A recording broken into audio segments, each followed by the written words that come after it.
कि हमको बहुत ड्राई फ्रूट चाहिए कि जब तभी जाकर के हमारी सेहत बनेगी, बच्चे बन पाएंगे, तभी हम स्वर्ग के राज्य में प्रवेश कर पाएंगे। स्वर्ग के राज्य का जो बल बताया गया है वो बल कौन सा है? उपवास, प्रार्थना, वचन का पढ़ना और उसके अनुसार चलना, ये बातें बताती हैं। ये जो यीशु मसीह ने कहा यूहन्ना बपतिस्मा देने वाले के दिनों से लेकर अब तक स्वर्ग के राज्य में बलपूर्वक प्रवेश होता रहा है। आमीन। अभी एस्तर के विषय में आप जानते हैं कि एस्तर जो थी वो कह सकती थी कि मैं अनाथ हूं, मेरे माँ बाप नहीं है, मेरे चाचा ने मुझे पाला, अब हम यहाँ गुलामी में हैं, यहाँ भी हमारी दुर्दशा खराब हो रखी है, अब इतना बुरा हाल हमारा हो गया। अब इस राजा ने भी हमारे लिए फरमान जारी कर दिया कि अभी जितने भी ये जितने भी यहूदी लोग हैं इनको सबको मार दिया जाए। ये एक बहाना बना सकती थी पर इसने बहाना नहीं बनाया और एस्तर ने क्या करना शुरू कर दिया, उसने मोर्देकै को बुला करके कहा सुन ऐसा करो, 3 दिन का उपवास रखो, तुम भी रखना और मैं भी रखूंगी, और जहां जहां हमारे यहूदी लोग हैं उन तक की बात बता दो कि 3 दिन का हम उपवास रखेंगे। और उपवास रख करके जब उन्होंने बढ़ना शुरू किया तो लिखा है कि जो विपत्ति, जो मुसीबत, जो परेशानी उन पर आने वाली थी वो टल गई यीशु मसीह के नाम में। और टली ही नहीं, जो उनके विरोधी थे, उनके दुश्मन थे, जो हामान था उनसे चिढ़ता था। कई बार आपसे लोग चिढ़ते हैं, कई बार लोग आपको लेकर के परेशान रहते हैं, कई बार उनको दिक्कत है जबकि आप उनसे बात नहीं करते, मतलब फालतू बात नहीं करते, उनको दिक्कत हो जाती है। तब यीशु मसीह कहने लगे कि यूहन्ना बपतिस्मा वाले के दिनों से लेकर अब तक स्वर्ग के राज्य में बलपूर्वक प्रवेश होता रहा है और बलवान उसे छीन लेते हैं। अब एस्तर, मोर्देकै, यहूदी लोग जो थे ये कौन थे? वहां गुलाम थे। अब ये तो किसी भी रीति से जीत ही नहीं सकते थे और हामान राजा का खास बंदा था।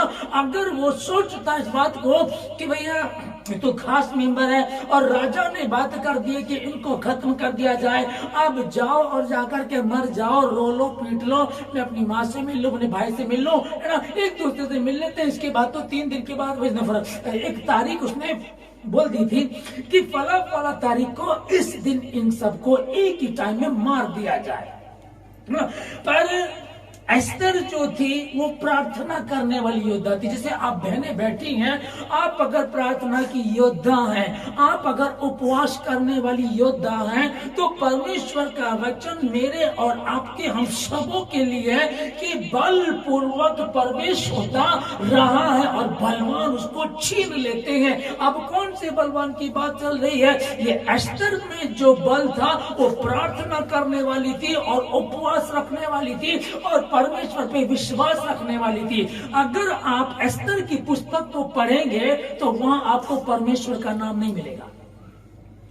एस्तर की पूरी पुस्तक में जैसे हम जगह जगह पढ़ते हैं, यहोवा ने कहा, यीशु मसीह ने कहा, उद्धार करता आया यहोवा यीरे, वो मुहैया करता है, जगह जगह हम पढ़ते हैं। एस्तर की पुस्तक में परमेश्वर का नाम नहीं पाया जाता।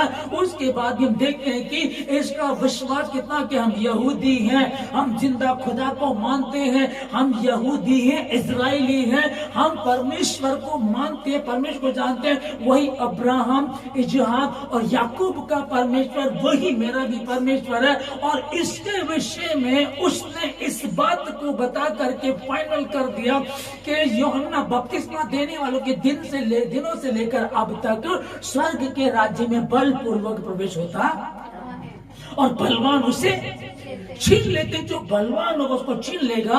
अब मसीह लोग हैं, क्रिश्चियन लोग हैं, उपवास नहीं रख रहे, प्रार्थना नहीं कर रहे। आजकल तो ठंड हो रही है, देर से उठते हैं, रात को जल्दी सो जाते हैं, काम करने में देरी हो जाती है, मेरे बच्चे हैं, मेरा परिवार है, मेरा काम है, मेरी नौकरी है, बहुत सारी बातों को आप रखिएगा। बहाने बनाने हैं तो दुनिया भर के बहाने की प्रार्थना करना है, उपवास रखना है। एक ही तरीका मैं उपवास रखूंगी, मैं प्रार्थना करूंगा, और जब आप ऐसा करेंगे तो स्वर्ग के राज्य में प्रवेश कर लेंगे। अब स्वर्ग के राज्य की बात आती है कि स्वर्ग के राज्य में प्रवेश करना ये तो तब की बात है जब मरेंगे और न्याय होगा, तब की बात है। पर अभी के लिए मेरे और आपके लिए क्या, वो यहाँ भी स्वर्ग है। तुम्हारे दुख मुसीबत परेशानी तुम्हारे नहीं, वरन जिनके हैं तुम उनके लिए प्रार्थना करोगे वो भी जाएंगे यीशु मसीह के नाम में। क्योंकि जिस नलके से पानी निकलता है वो सूखा नहीं रह जाता, और अब आप पानी पीने वाले नहीं परंतु पानी पिलाने वाले हो।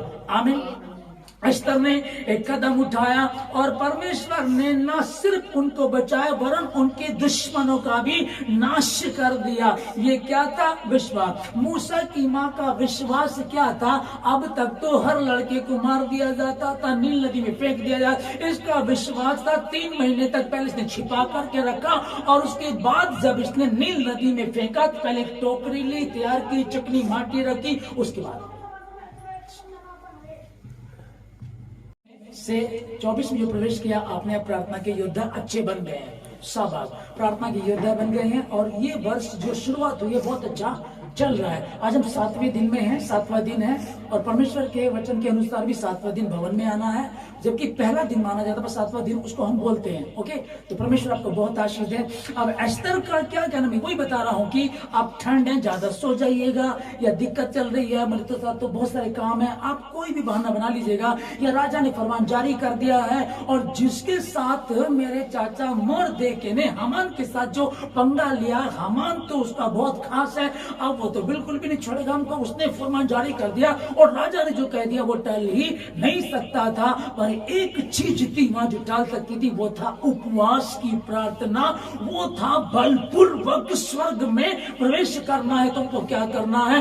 इन चीजों को लेना पड़ेगा, प्रार्थना करना ही करना पड़ेगा, वचन को पढ़ना ही पढ़ना पड़ेगा। और जब हम ऐसा करेंगे तो कोई भी ताकत आपको रोक नहीं सकती। हर रोकने वाली दीवार यीशु मसीह के नाम से खत्म होगी, उसके उपवास रखने से, आपके उपवास से, प्रार्थना से, संगति करने से, क्योंकि आप खुदा के समीप बैठे हैं। क्रिकेटर विराट कोहली, उसके पापा मर जाते हैं और वो मैच खेल रहा होता है, तब उसके पास खबर पहुंचती कि तेरे पापा मर गए और तू जल्दी से आ जा। तो वो कहता अपने कोच से कि मैं क्या करूं। उसका कोच उसको कहता, देख सुन, सामने तेरे फ्यूचर है, तेरे सामने फ्यूचर है बढ़िया, ये तू तेरे हाथ में है, अभी तू वापस जाएगा, तू देख ले क्या करना है, ठीक है ना, इससे आगे हो। तो वो क्या करता है, वो नहीं जाता और मैच खेलता है और जीत जाता है। आज देखेगा, मतलब वो भावुकता में रहता तो वो घर आता और वो जो ऑप्शन था, वो जो फ्यूचर था उसका, वो खत्म हो जाता। तो समझ में क्या बताना चाहूं आप लोगों को कि उसने एक निर्णय लिया कि वो मैच खेलेगा। आज वो भारत की क्रिकेट टीम का कप्तान है और भारत की खूबसूरत हीरोइन उसकी पत्नी है, खूबसूरत है और अमीर है। यदि वो आ जाता तो सब कुछ खत्म हो जाता। सिर्फ दुनियावी आशीष के लिए उसने अपने बाप को मरा हुआ छोड़ दिया। कोई बात नहीं, मैं कल चला जाऊंगा, परसों चला जाऊंगा, लेकिन पहले मैं फ्यूचर बना लूं। इसको समझिएगा। ओके, मेरे पापा, मेरे खुद के पापा मिलिट्री में थे, ठीक है ना। तो शुरू में हमारे घर में सबसे बड़ी हमारी एक बेटी पैदा हुई हमारे यहाँ।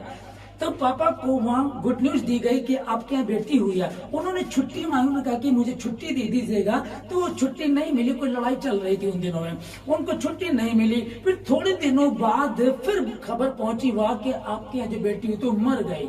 तो उन्होंने क्या किया, उनको लगा कि छुट्टी मांगोगे तो नहीं देंगे ये, तो वो मिलिट्री से भाग करके आ गए। मैं अपने पापा की बात बता रहा हूँ, वो मिलिट्री से भाग करके आ गए और बाद में आकर के उनको सजा भी हुई और नौकरी भी गई। अब समझिएगा, जब बच्चा मरा होगा उस टाइम फोन तो नहीं थे ऐसे ना, ठीक है, वो कैसे गया, तार गया होगा, चिट्ठी गई होगी, 2-3 दिन में पहुंचा होगा, 2-3 दिन में वो भी आए होंगे। क्या उन्होंने आकर के अपनी बेटी को जिंदा कर दिया होगा? नहीं किया होगा, उसकी शक्ल भी नहीं देख पाए होंगे। लेकिन भावुकता इंसान को कहाँ ले आती है।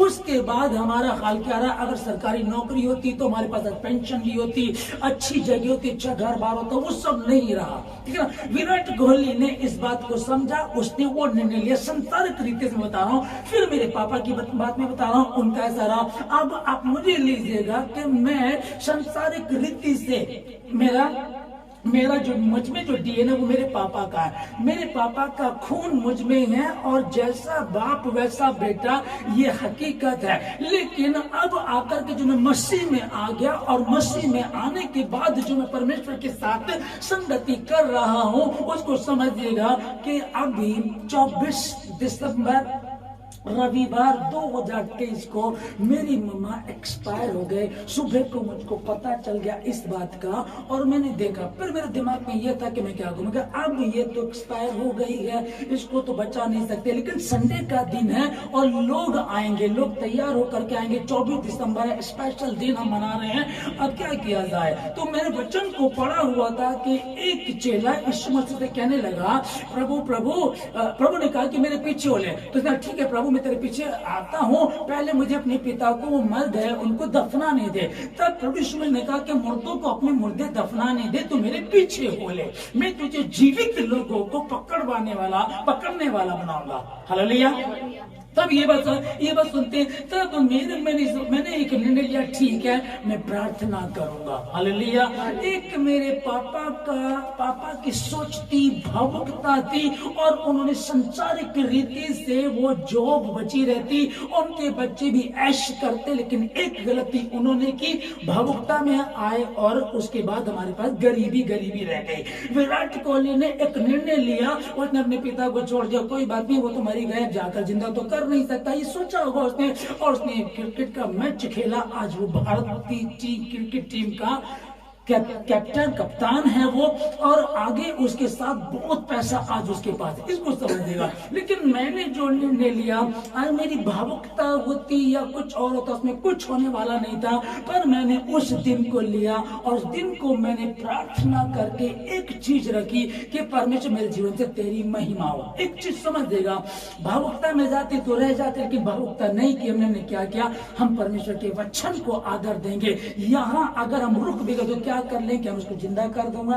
नहीं कर सकते। लेकिन अगर मैं ऐसा करूंगा तो प्रभु ने कहा तू विश्वास कर और कर्म कर, तू विश्वास कर तो तू और तेरा घराना उद्धार पाएगा। यहाँ मुझको शायद लगे कि ये तो ठीक नहीं हो पाई, वो तो 6 महीने से बीमार थी, बेड सॉल्ट उसको हो गए थे, परेशान रहती थी। लेकिन हम बाइबल में पढ़ते, परमेश्वर का वचन इस बात को बताता है कि एक धनी व्यक्ति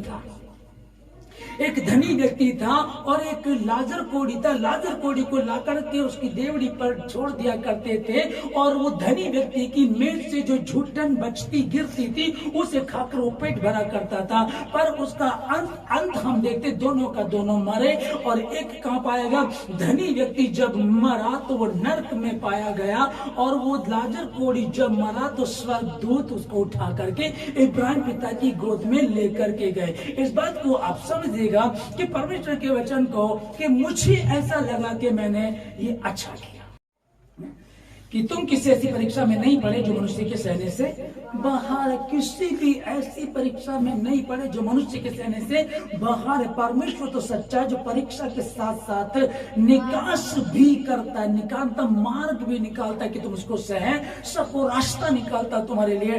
अभी दाऊद की और गोलियत की लड़ाई को जो हम देखते हैं, दाऊद से पहले गोलियत आता था और इजरायली आकर के उसके सामने आते थे लड़ने के लिए, और जैसे उसकी लंबाई और चौड़ाई देखते थे उसको देख करके डर के भाग जाया करते थे। वो आते थे उसको देख करके डर के भाग जाया करते थे, और 40 दिन तक ऐसा होता रहा। ये जाते थे, प्रार्थना करते थे, उसके सामने जाते थे, उसको देखते थे, डर के भाग जाया करते थे।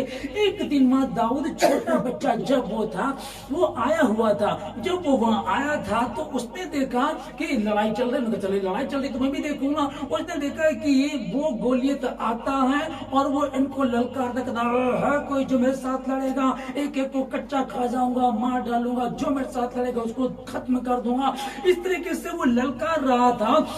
इनको किसी को भी, सारे के सारे इजरायली थे, सारे के सारे मतलब मानो क्रिश्चियन, सारे के सारे मसीह विश्वास करने वाले, लेकिन उसको देखते डर के भाग जाते, उसको देखते डर के भाग जाते हैं। दुष्ट आत्मा आती देख डर के भाग जाते हैं, बीमारी आती परेशान हो जाते हैं, फैमिली प्रॉब्लम आती डर जाते हैं, काम में कोई दिक्कत आती डर जाते हैं, इस काम मतलब कहीं विश्वास में कमी है। अब ये कर क्या रहे थे, ये उसकी लंबाई और चौड़ाई देखते थे, उसको देख के डर के भाग जाया करते थे। पर जिस दिन दाऊद वहां अपने भाई का खाना लेकर के आया, वो खड़ा हुआ देख रहा था कि ये लोग भाग क्यों रहे हैं। वो पूछता है क्या हुआ, भागो भागो नहीं तो दाना हमको खा जाएगा, ये गोली तुमको खा जाएगा। वो कहते हैं कि इसकी हस्ती की तैसी, ये खतना रहित अन्य जाति, इसकी औकात क्या कि जीवित परमेश्वर के लोगों को ललकारे। लेकिन इस वर्ड को, इन शब्दों को कौन बोल सकता, वही बोल सकता है। आपने कहा यदि परमेश्वर का अनुग्रह ना हो, और अनुग्रह किस पर है, जब आप उपवास में प्रार्थना में, तो आप जीतेंगे।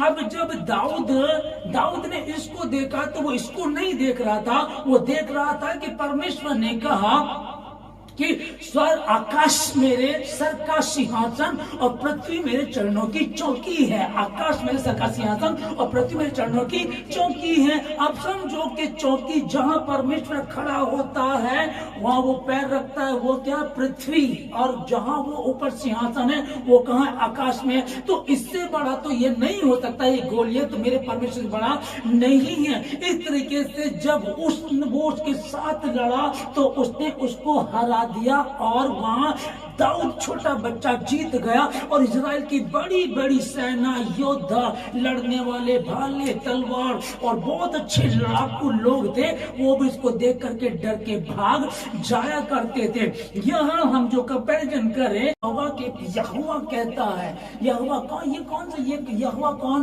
अब्राहम, इसहाक और याकूब का परमेश्वर, जिसने लाल समुद्र को दो भाग कर दिया, जिसने फिरौन की पूरी सेना को नष्ट कर दिया।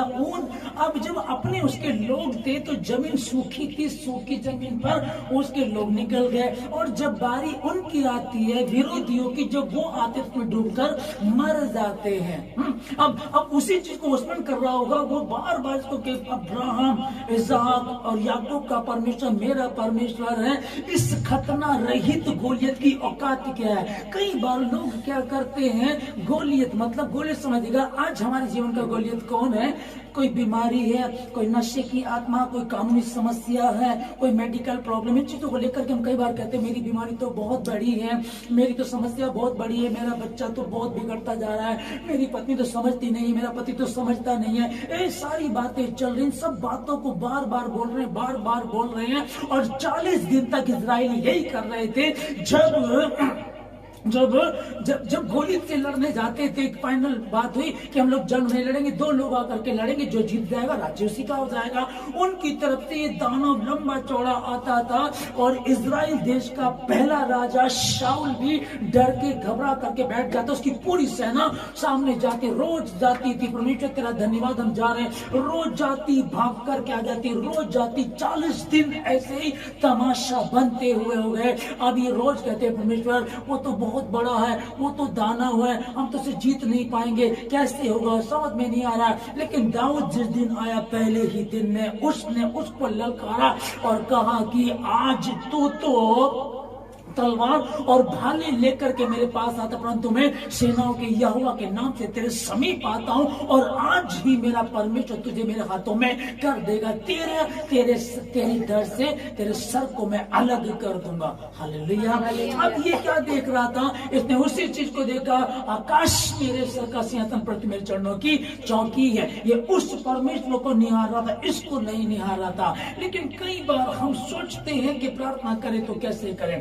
एस्तर ने कुछ नहीं सोचा, मोर्देकै ने आकर के बता दिया हम सब नाश होने जा रहे हैं, फरमान जारी हो गया, सबको मार दिया जाएगा, एक भी नहीं बचेगा, सबको खत्म कर दिया जाएगा। उसने कहा सुन फिर ऐसा कर, मैं 3 दिन का उपवास रखूंगी, और सबके सब उपवास रखेंगे। और यीशु मसीह ने यही कहा, यूहन्ना बपतिस्मा देने वाले के दिनों से अब तक स्वर्ग के राज्य में बलपूर्वक प्रवेश होता रहा है, और बलवान उसको छीन लेते हैं। अब यहाँ बलवान कौन से चाहिए, यहाँ तो सैनिक थे बड़े बड़े, जो दाऊद के सामने अगर रहे तो वो तो बड़े लंबे चौड़े थे, दाऊद तो बिल्कुल छोटा था जो ये गोलियत को देख करके डर के भाग जाया करते थे। और था कौन? गोलियत ने कहा मेरा परमेश्वर आज ही तुझे मेरे हाथों में कर देगा। वो बढ़ा, उसने लड़ा और छोटे से बच्चे ने गोलियत को मार गिराया, खत्म कर दिया, उसका अस्तित्व खत्म मिटा दिया। कि किसने किया?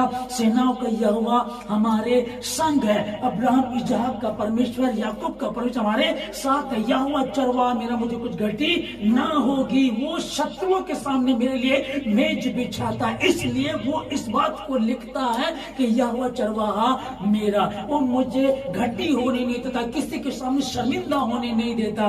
पर जो प्रार्थना करेंगे 2023 में, हो सकता है आप प्रार्थना में कमजोर थे, उपवास में कमजोर थे, या कई बार कितने लोग आते कि ठंड का बहाना बना देंगे, हम इसलिए चर्च नहीं आ पाए, ठंड थी। कोई बात नहीं है, ये बहाना भी बना सकते हैं। कुछ लोग कितनी दूर से भी आते हैं, 2-2 ऑटो चेंज करके आते हैं, 2-2 वाहन बदल करके आते हैं। उसके बाद वो आए हैं, उन्होंने अपनी लड़ाई लड़ी है और वो यीशु मसीह के नाम में जीतेंगे। पर जो बहाना बना करके बैठ गए, उनका कुछ होने वाला नहीं है। वो तो बहुत ऊंचा था, बहुत तकड़ा था, उनको मार देता, उसके सामने हम कैसे जाते, बहुत सारी बातें बना सकते हो। मेरी बीमारी बहुत बड़ी है, आपको नहीं पता है, देखो मेरे टेस्ट देखो, डॉक्टर ने कहा नहीं बचोगे, 6 महीने में खत्म हो जाओगे, तुम्हारा केस बहुत मुश्किल है। जज ने कहा ये मुश्किल है, बच नहीं पाएंगे, इसको तो फांसी हो जाएगी, ये तो आजीवन कारावास में रहेगा। उन्होंने कह दिया तेरे बच्चे की दारू नहीं छूटेगी, तुम्हारी प्रॉब्लम नहीं जाएगी, मुसीबत नहीं जाएगी। हम हैं कहाँ का 2023 प्रभु का धन्यवाद गया, 24 में हमने प्रवेश किया, 24 परमेश्वर ने हमको दिया और बहुत अच्छे से दिया, प्रभु का धन्यवाद। कुछ घाटा हुआ, कुछ समझ में नहीं आया, कोई प्रोजेक्ट था, किसी पे हम काम कर रहे थे, कोई हमने प्लॉट लिया या कोई हम घर बना रहे थे, रह गया, इस बार पूरा होगा, इस बार करेगा परमेश्वर। नौकरी भी का इंटरव्यू दे रहे थे, पिछली बार नौकरी नहीं लग पाई, इस बार प्रभु करेगा। कोई बिजनेस हमने खोला, वो समझ में नहीं आ रहा क्या करेंगे, परमेश्वर को पूरा करे, यीशु मसीह के नाम में पूरा करेगा। पर ध्यान रखिएगा कि इजरायली ही थे जो गोलियत को देख करके भाग रहे थे, और इजराइल ही में से एक इजरायली अर्थात दाऊद छोटा बच्चा था जो उसका सामना किया, लड़ा और जीता और उस देश का राजा बन गया। परमेश्वर ने अभी कैसे होगा जब हम इसी दाऊद के विषय में देखते हैं, दूसरा शमूएल 11 अध्याय 1 और 2 में पढ़ते हैं कि उन दिनों में लड़ाई चल रही थी और सब लोग लड़ाई पे जा रहे थे। दाऊद जब राजा था, उसको लड़ाई में जाना था, उस रात ये घर में ठहर गया, ये अपनी छत पर गया, इसने एक स्त्री को नहाते देखा और फिर इसने बहुत बड़ी गलती की। आप जानते कहानी को, मैं इतना बताना चाहता हूं आप लोगों को। उसके बाद जो उसने गलती की, जो इसका राजपाट था वो भी बिखर गया, जो भी ये एक वैल्यू रखता था। परमेश्वर जिसके विषय में कहता है कि मुझे एक मेरे मन का, मेरी इच्छा के अनुसार मिल गया, अर्थात ईशे का पुत्र दाऊद मेरे मन का मिल गया। अब परमेश्वर इस बात को लेकर के बहुत ही दुखी हुआ कि दाऊद ने क्या गलती कर दी। ये कब हुआ था? जब सावधानी हटी तो दुर्घटना घटी। ये कब हुआ? जब उसको जंग पे जाना था, वो जंग पे ना जा करके ठहर गया, सोचा चलो छत पे टहल लेते हैं। उसके बाद उसने ये पाप किया। आप और मैं, जो हम 2024 में बीते 10 साल हो गए, 4 साल हो गए, 20 साल, बहुत समय प्रभु में हो गया। प्रॉब्लम जो की तो बनी हुई, हम कैसे करेंगे, कैसे होगा, समझ में नहीं आ रहा। समझ में नहीं आ रहा तो समझ लीजिएगा, एस्तर मुसीबत में थी, पूरी की पूरी उनकी जाति जो यहूदी कौम थी पूरी की पूरी फंस चुकी थी, खत्म होने वाली थी। एस्तर एक स्त्री थी, उसके माता पिता नहीं थे। ये बहाना बना सकती थी, मेरे तो शुरू से मेरे तो कर्म ही खराब है, मेरा तो नसीब ही खराब है, मेरे माता पिता भी नहीं है, मेरी जिंदगी खराब है, यहाँ भी हम ऐसे ही है, अब हमें मार दिया जाएगा। इसने ये सब बातें नहीं बोली, इसने एक बात बोली, मैं 3 दिन का उपवास रखूंगी, तुम भी उपवास रखना और हम सब मिलकर के उपवास रखेंगे, परमेश्वर हमारी सुनेगा। और सुनी और उनको छुड़ाया। मात्र इतना नहीं कि उनको छुड़ाया, उनको छुड़ाया उनके दुश्मन का, अर्थात जो हामान था उसका भी नाश कर दिया। जो खंबा उसने हामान ने मोड़ दे के लिए बनवाया था, उसी खंबे पर उसको हामान को लटका दिया गया। तुम्हारे दुश्मन जो तुम्हारे लिए षड्यंत्र रचते हैं, तुम्हारे लिए गड़बड़ी सोचते हैं, दाऊद के दाऊद ने जो गोलियत को ललकारा, यहां हमें समझ में आता, लेकिन जब गोलियत ललकार रहा है और बाकी लोग उसको देख करके डर के भाग रहे हैं, विश्वास में कमी है, प्रार्थना में कमी है। उस रात दाऊद घर रह गया, प्रार्थना नहीं की। कई बार लगता है बच्चे बीमार हैं, दिक्कत हो रही है, उलझन हो रही है, सुकून नहीं है, शांति नहीं है। क्या कारण है? कारण वही है, तुम सत्य को जानोगे, सत्य तुमको स्वतंत्र करेगा। और स्वतंत्रता कैसे आती है? परमेश्वर के वचन से। यूहन्ना बपतिस्मा देने वाले के दिनों से लेकर अब तक ईश्वर के राज्य में बलपूर्वक बलपूर्वक बलपूर्वक बलपूर्वक बलपूर्वक प्रवेश होता रहा है, और बलवान उसको छीन लेते हैं। आप बलवान है कौन से? प्रार्थना के। चवन्नी आपकी उसमें खर्च नहीं होती है, उपवास रखने में तो उल्टा बचती है। इधर खाना बचता है, उधर चेहरे की रौनक बढ़ती है, शरीर आपका अच्छा हष्ट पुष्ट हो जाता है। लेकिन लोग रख नहीं पाते, तो जो नहीं कर रहे मान ना करे, उन पे छोड़ दीजिएगा। पर जो आप मेरे साथ जुड़े हैं, जितने जिसको मैं इस सुंदर में फिर से कहना चाहता हूं, 2024 को यदि आप जीतना चाहते हैं, 24 का मतलब दिसंबर तक नहीं, 12 महीने बाद की बात नहीं चल रही है। आज 7वां दिन है, आज अभी तक बहुत अच्छा, प्रभु का धन्यवाद। 8वें दिन में आप जब प्रवेश करेंगे, 8वां दिन आनंद का होगा, सुकून का होगा, शांति का, और परमेश्वर आपको गवाहियों से भर देगा। हमें परमेश्वर आपको गवाहियों से भर देगा। फिर नहीं मेरे साथ ऐसा, हमारे साथ कुछ नहीं है। उसके वचन को हमने पढ़ा, पहला कुरिन्थियों 10:13 में, तुम किसी ऐसी परीक्षा में नहीं पड़े जो मनुष्य के सहने से बाहर है, परमेश्वर तो सच्चा है, जो परीक्षा के साथ साथ निकाश भी करता है कि तुम उसे सह सको। हालेलुया। जो अभी किस्मत लीजिएगा, आप उपवास में जाइए, प्रार्थना कीजिएगा। और दाऊद जो स्पेशल है, जिसने इतना बड़ा भजन संहिता जबूर लिख दिया, जिसके गीतों को गा, जिसके विषय में परमेश्वर कहता है, एक गलती ने उसको कहां पहुंचा दिया, एक उसकी गलती ने उसको वापस वहीं पहुंचा दिया, पागल कर दिया उसको। क्या कारण था? मूर्खता। अब शैतान इसी ताक में रहता कि किसको फाड़ खाए, लेकिन परमेश्वर का वचन बताता, यदि तू भला करे तो क्या तेरी भेंट स्वीकार ना होगी, परंतु यदि तू भला ना करे तो पाप द्वार पर, अर्थात तेरे द्वार पर, घर के द्वार पर नहीं, क्योंकि तुम ऑफिस में हो, वहां बैठा है, तुम काम पर हो, रोड पे हो, बस में हो, ट्रेन में हो, ऑटो में हो, या कहाँ आप रिश्तेदारों में हो, परिवार अपने घर में कहीं भी हो, वो इस ताक में रहता किसको फाड़ खाए। तुम्हारी जुबान से कुछ निकले, तुम्हारी आंखें कुछ गलत करे, तुम्हारे कान कुछ गलत सुने, और वो तुमको घेर ले। अब तुम जो, मैं जैसे सुमन दी ने बताया कि वो पूरे दिन बाहर काम करती हैं, बच्चों का खाना बनाना, सुबह शाम खाना बनाना, बच्चों का देखना, रात को 11:30 बजे से 1:30 से 2 बजे तक वो प्रार्थना कर रही है, तो कैसे परमेश्वर छोड़ देगा, कैसे त्याग देगा, कैसे वो बरकत नहीं देगा, क्योंकि वो अपने वायदे का पक्का है। बता रहे हैं प्रार्थना के लिए, है ना। आप लोग जो प्रार्थना के लिए प्रार्थना कर रहे हैं, छोटे छोटे बच्चे प्रार्थना कर रहे हैं, परमेश्वर के समीप बैठे हैं, तो वो क्या था? डर मत, मैं तेरे साथ हूँ, इधर उधर मत ताक, मैं तेरा परमेश्वर यह हुआ हूँ, मैं तुझे संभालूंगा। आज मैं आशीष देता हूँ आप सब लोग, आशीष देता हूं के नाम में, कि 2024 में आपने प्रवेश किया, पहला रविवार 7वें दिन में आप परमेश्वर के भवन में मौजूद हैं। मैं आशीष दे, जितने ऑनलाइन सुन रहे आपको मैं आशीष देता हूं के नाम में। उपवास रखिएगा, स्तर की तरह प्रार्थना कीजिएगा, प्रार्थना कीजिएगा, स्तर की तरह उपवासी बन जाइएगा, यीशु मसीह के नाम उपवासी बन जाइएगा, उपवासी बन जाइएगा। दाऊद की तरह, पहला दाऊद शुरुआत में जिसने गोलियत को मार गिराया, पूरे इस्राएल लोग को देख करके डर के भागते थे, पर उसने उसको मार गिराया।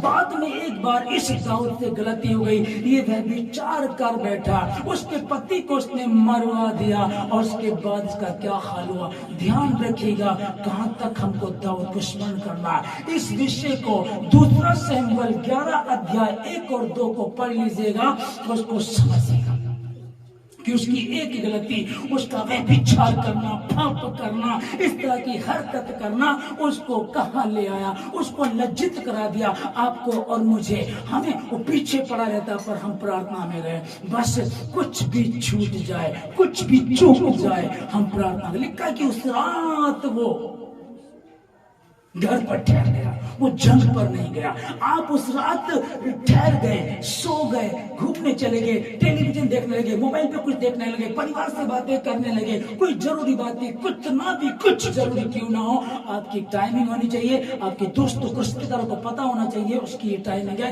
इस समय वो किसी से बात नहीं करेगा, बात नहीं करेगी। ऐसा बनाओ कि लोग तुम्हारी गवाही दे सके। मैं आशीष देता हूं कि परमेश्वर तुम्हारी लड़ाई को लड़े। यीशु मसीह ने स्वयं कहा कि बलपूर्वक प्रवेश होता रहा है और बलवान उसको छीन लेते हैं। आप बलवान बने। यीशु मसीह के नाम में मैं आप सबों को आशीष